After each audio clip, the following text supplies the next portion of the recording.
On to part three of the series. We done talked about the brand. We talked about the money. Now it's time to just relax and maneuver around the city. And I'm here to help you do so. Before you go anywhere around your city, you do have to have some food in your belly. So we're going to talk about the food apps. Uber Eats, DoorDash are not the only food apps created. You might be in a country that has its own food apps that are cheaper and have more options. So check those out. I know in Georgia I had the Wolt app. Cheap prices, great food. Also they had Glovo, that's another food app. But wherever you at, just check out the different food apps. Ask your local teammates, the local players, the domestic guys, what food apps they use, what's the cheapest. It depends on the country. So ask them what they use, look at the prices, and you'll be able to get a good deal. And they have a lot of offers on there, so just keep it on your phone, look at the offers, and you'll be able to get some good prices and good deals for meals. Same thing goes for transportation. Uber is not always the cheapest option.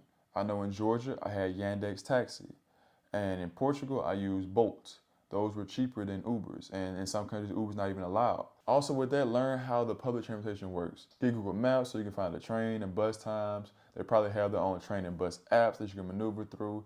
Understand how the local transportation works and maneuver it, try it out, view your city, go around, be wary of the times.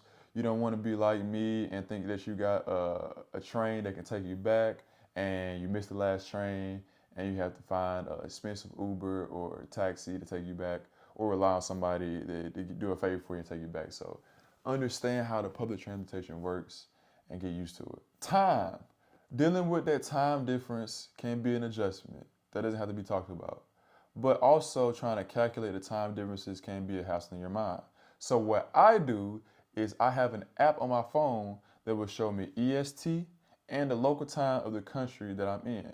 So if I'm trying to think about what time someone has back home in the States or what time I need to do this up so it can work for both of us, I can just look on my phone and be reminded of the time difference at a certain time. And I don't have to do all those calculations and stress up my brain, man. I can just look at the phone and it tells me. So get you a clock app that shows you 2 times, maybe 3 times. I don't know how your life's set up. But show the time so you don't have to do the calculations because I know you're out of school and you ain't been doing good math, son. So get you an app that'll show you the time. And more importantly, we gotta talk about the translation. Oh my God. You go into these foreign countries and they talking this jibber jabber and you don't know what they saying and you don't know how to get what you need. So you need to get you a translation app. I know we all know Google Translate, but I say that Deep, DEEPL, is the translation app you should use. Because on that app, it does what Google Translate does and more. You can get the breakdown of what the words mean. It can help you learn a little bit of the small, terms in the language. It just is a better app and it gives you better translations. Like it is more suited for you to talk with people of a different language. I guess that's why it's called Deep L, deep language, I guess. I don't know. But yeah, that's a great app for you to use. You should definitely download it, put that on your phone. You go to the grocery store, people talking that, you be able to just go on your phone. Can I? Yeah, you're good to go. Now I'm gonna give you a bonus. I know you guys are gonna have a lot of downtime. I have so much downtime. That's why I do this podcast.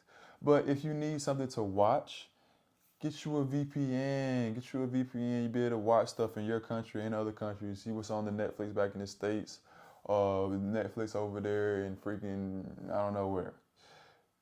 Get you a VPN. You be able to see different content in different places. Also with that, there's this thing called the Zone. The Zone, I think, is like the ESPN of Europe or whatever.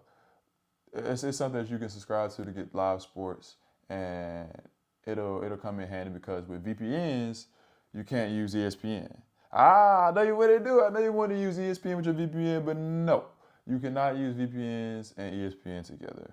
But there are some illegal sites out there that you might be able to stream some live games on, get some live ESPN streams, and if you want those, hit me up my DMs. I might give them to you.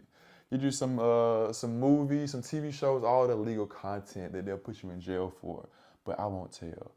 I'll just send you details and you'll be all good, man. Don't worry, I got you. But to go along with that, as we wrap up this video, also indulge in European basketball. Go into the YouTube and subscribe to the different sites of the leagues, your own personal league, the Euro League, Champions League, whatever YouTube sites you can get into, and indulge. You gotta learn the game that you're playing, trying to advance through and grow.